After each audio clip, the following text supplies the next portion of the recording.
जिंदगी से जुड़ी कहानियों के चैनल में आप सभी का स्वागत है।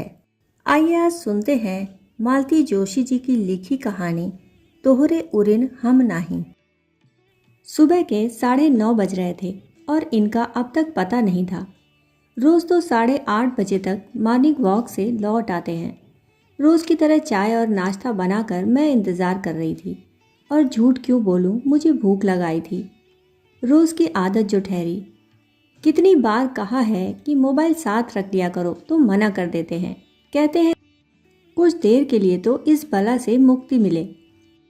माथुर को देखता हूँ ना, हर 5 मिनट पर फ़ोन घनघनाता रहता है, तंग आ जाता है पर मोबाइल नहीं छोड़ता। कभी कभी सोचता हूँ मोबाइल नहीं थे तब भी तो लोग जीते थे और चैन से जीते थे। देर होने लगती है तो चिंता हो जाती है, मन में अजीब अजीब ख्याल आने लगते हैं। एक बार कपूर साहब बाइक से टकरा गए थे। 1.5 महीने के लिए प्लास्टर लग गया था। एक बार गुप्ता जी के पैर में मोच आ गई थी तो रिक्शे में घर पहुंचाना पड़ा। 8 दिन तक मालिश होती रही तब जाकर ठीक से चल पाए थे। सभी तो उम्र दराज हैं इसलिए चिंता होती है, लेकिन ये बहुत नाराज़ होते हैं। कहते हैं तुम्हारे मन में हमेशा बुरे ख्याल ही क्यों आते हैं, कभी अच्छा भी तो सोचा करो। फिर मैंने अच्छा सोचना शुरू किया। हो सकता है आज किसी का जन्मदिन हो। जन्मदिन मनाने के लिए ये लोग सैर के बाद सीधे 56 भोग चले जाते हैं। मैंने सोच लिया कि 10 बजे तक प्रतीक्षा करूंगी और फिर नाश्ता कर लूंगी। भूख तो खैर मैं बर्दाश्त कर लूंगी, पर दुनिया भर की दवाइयाँ जो लेनी होती हैं उससे पहले पेट में कुछ डालना भी ज़रूरी है। मैं विचारों में खोई हुई थी कि दरवाजे की घंटी बजी। लपक कर दरवाज़ा खोला। उलाहना की झड़ी लगाने ही वाली थी कि देखा दरवाजे पर ये नहीं माथुर साहब थे, वो भी सपत्नीक। माथुर साहब तो खैर आते ही रहते हैं, पर इतनी सुबह उनकी पत्नी को देख आश्चर्य हुआ। नौकरी वाली बहू हो तो सास का असमय बाहर निकलना असंभव ही होता है।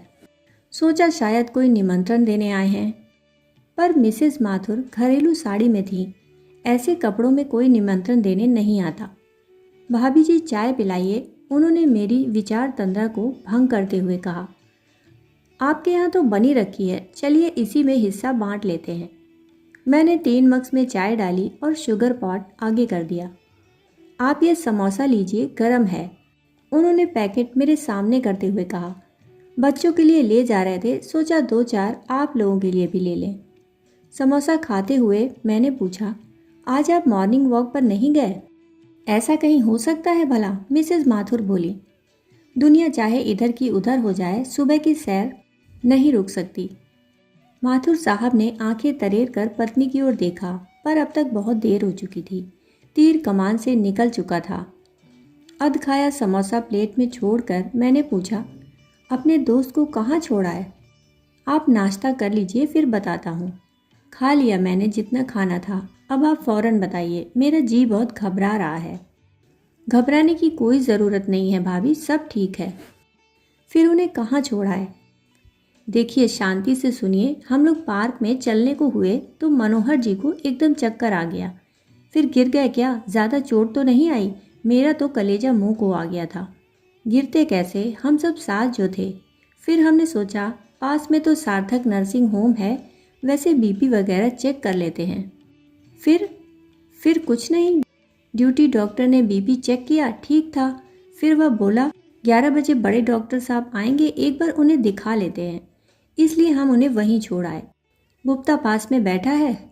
भाई साहब प्लीज़ मुझे ले चलिए, मेरा जी घबरा रहा है।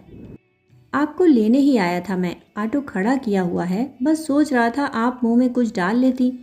खैर चलिए। मैंने फटाफट घर बंद किया और उनके साथ चल पड़ी।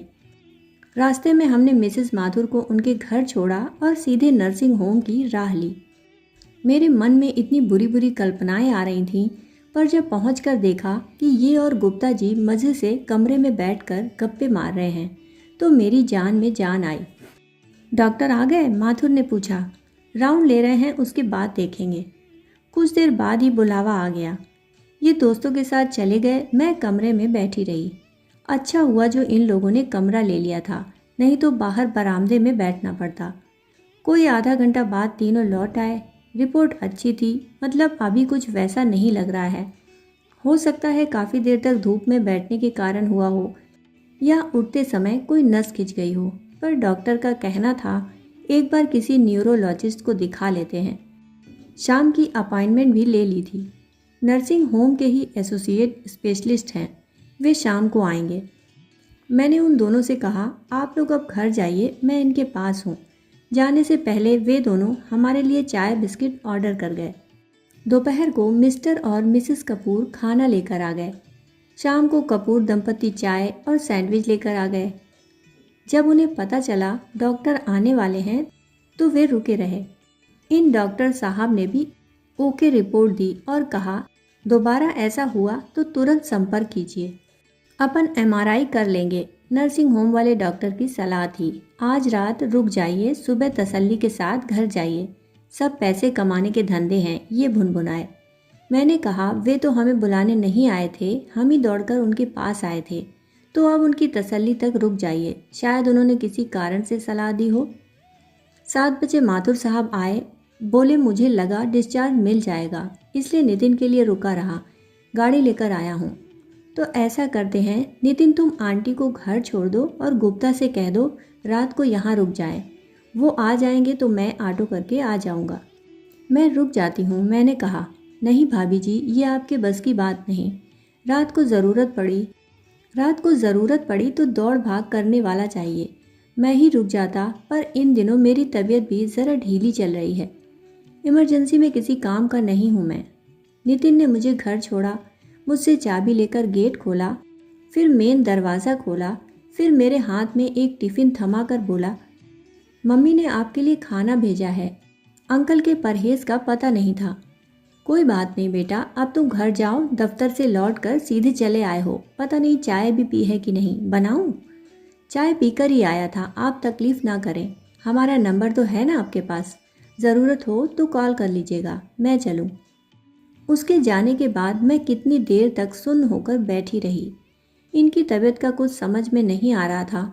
सब कुछ ठीक ठाक है बता रहे थे, फिर रात भर के लिए रोक भी रहे थे, पता नहीं क्या हुआ है। खाने का ज़रा मन नहीं था। थोड़ा सा मुंह जुठार कर मैंने खाना फ्रिज में डाल दिया। टीवी देखने की कोशिश की, मन नहीं लगा। कुछ पढ़ने की भी इच्छा नहीं हुई। तो 9 बजे ही गेट में ताला डालकर मैंने बत्तियां बुझा दी। अपने विचारों में खोई मैं करवटें बदल रही थी कि अचानक गेट की घंटी बजी। इतनी रात गए कौन होगा? मैंने तुरंत बाहर की बत्ती जलाई और खिड़की से झांक कर देखा। भाभी जी गेट खोलिए, गुप्ता जी की आवाज़ थी। मेरा दिल बुरी तरह धड़क उठा। गुप्ता जी इस समय यहाँ क्या कर रहे हैं? उन्हें तो नर्सिंग होम में होना था। कहीं ऐसा तो नहीं कि इन्हें डिस्चार्ज मिल गया हो? बदहवास सी गिरते पड़ते मैं बाहर पहुँची। गेट खोलते ही मैंने कहा, गुप्ता जी आप इतनी रात को, सब ठीक तो है ना? इतनी रात कहाँ भाभी, अभी 9:30 ही बजे हैं, उन्होंने भीतर आते हुए कहा। अब मैंने देखा कि उनके साथ उनका पोता भी है। मुझे प्रणाम करके बालक एक ओर खड़ा हो गया। आप तो नर्सिंग होम जाने वाले थे ना? जाने वाला था, पर राहुल ने मना कर दिया। बोला कोई इमरजेंसी होगी तो पहले आपके हाथ पांव फूल जाएंगे, इससे अच्छा मैं ही चला जाता हूँ। बस सुबह मुझे जल्दी रिलीज़ कर दीजिए। तो वो नाइट ड्यूटी पर चला गया। आपके लिए मैं शौनक को ले आया हूँ, उन्होंने पोते को आगे करते हुए कहा। यूँ तो पूरा कुंभकर्ण है, पर कोई साथ रहेगा तो आपको हौसला बना रहेगा। सच किसी के साथ होने की कल्पना मात्र से ही मुझे बड़ी राहत मिल गई। अच्छा बेटे, मैं चलता हूँ, उन्होंने बेटे की पीठ थपथपाते हुए कहा। दादी को तंग मत करना और होशियारी से रहना। उनके जाने के बाद मैंने गेट में ताला डाला और भीतर आ गई। हॉल का दरवाज़ा बंद करते हुए मैंने शौनक से कहा, 2 मिनट रुकना बेटा, मैं गेस्ट रूम के बेड की चादर बदल दूं। नहीं दादी, मैं यहीं दीवान पर सो रहूँगा, बस ओढ़ने के लिए कुछ दे दीजिए।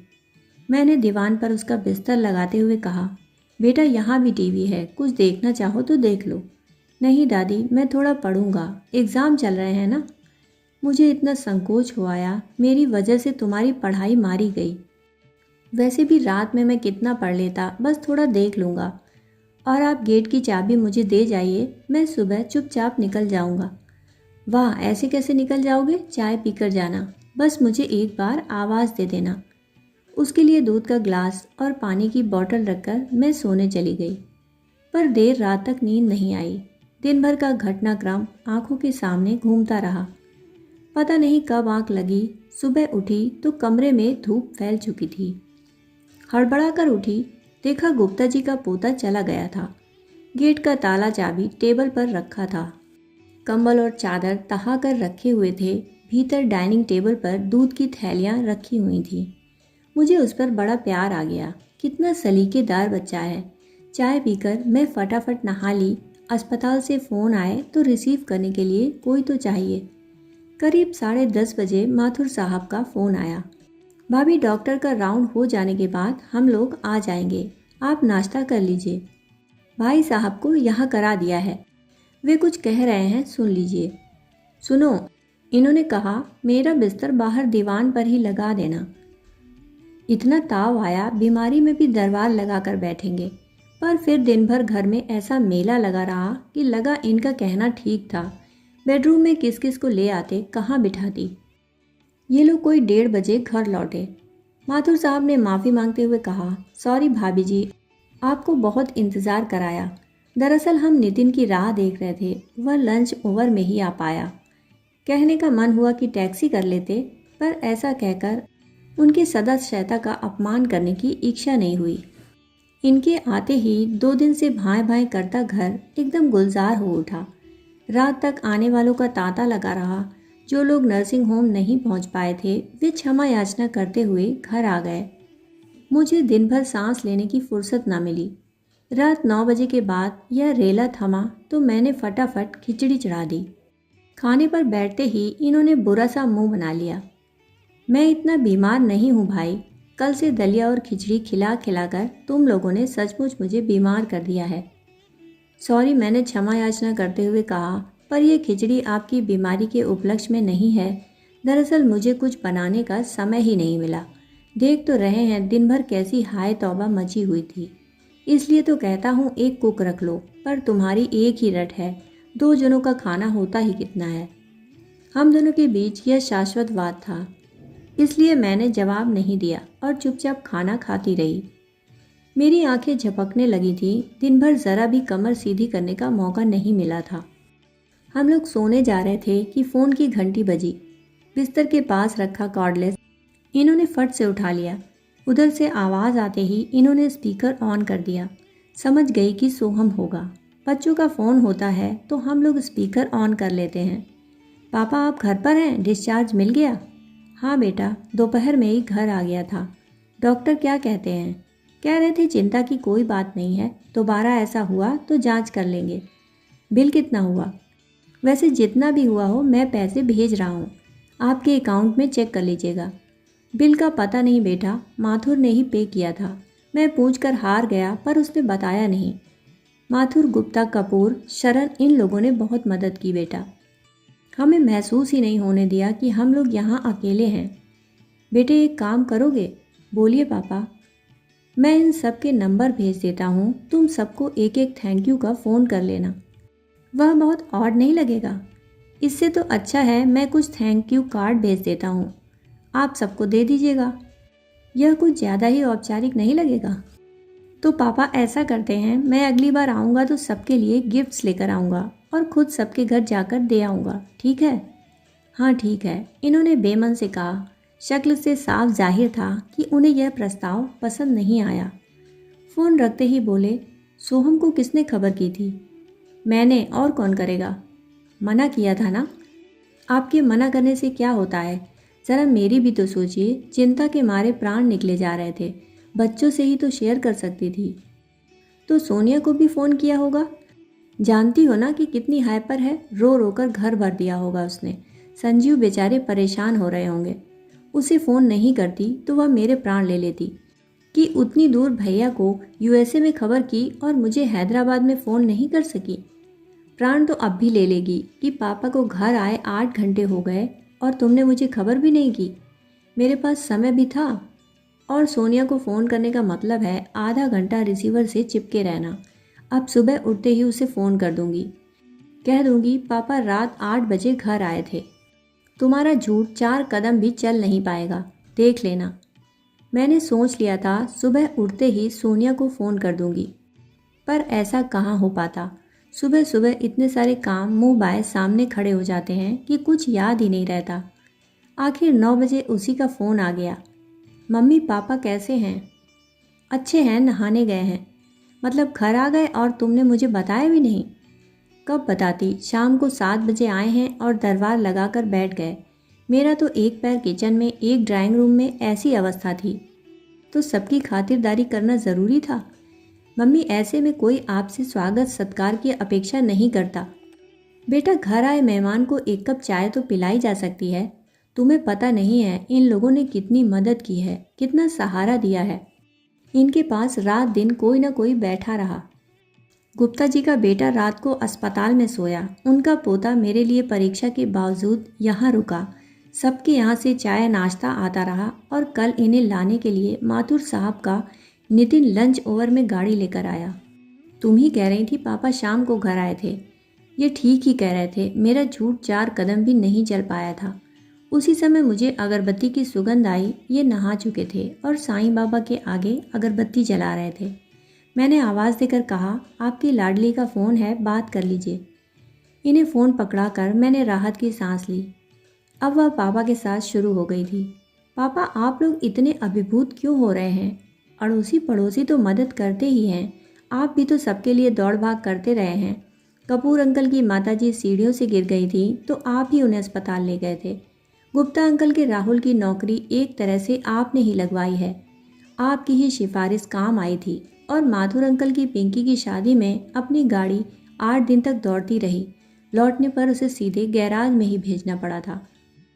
फ़ोन रखने के बाद कितनी देर तक ये चुप हो गए थे। फिर नाश्ता करते हुए बोले, अपने बच्चे कितने प्रैक्टिकल हो गए हैं। प्रैक्टिकल नहीं, संवेदन शून्य कहिए। मैं सोचता हूँ क्या राहुल और नितिन ने भी अपने माँ बाप से ऐसे ही हुज्जत की होगी। अब फालतू बातें सोचकर अपना दिमाग मत खराब कीजिए। बस इतना याद रखिए कि उन बच्चों ने अपनी कितनी सेवा की है। वही तो समझ नहीं पा रहा हूँ कि इन लोगों के एहसानों का बदला कैसे चुकाऊंगा। अब उसकी टेंशन लेकर बीमार मत पड़ जाना। एक बात कहूँ, जब हम किसी के एहसानों का बदला चुकाने की बात सोचते हैं तो अप्रत्यक्ष रूप से हम उनके लिए किसी विपत्ति की कामना करते हैं ताकि उनकी मदद करने का अवसर मिले। इनकी आंखें एकदम चमक उठीं। अरे वाह, तुमने तो ये बड़ी अच्छी बात कह दी। यह मेरी बात नहीं है, सदियों पहले वाल्मीकि जी ने कह रखी है।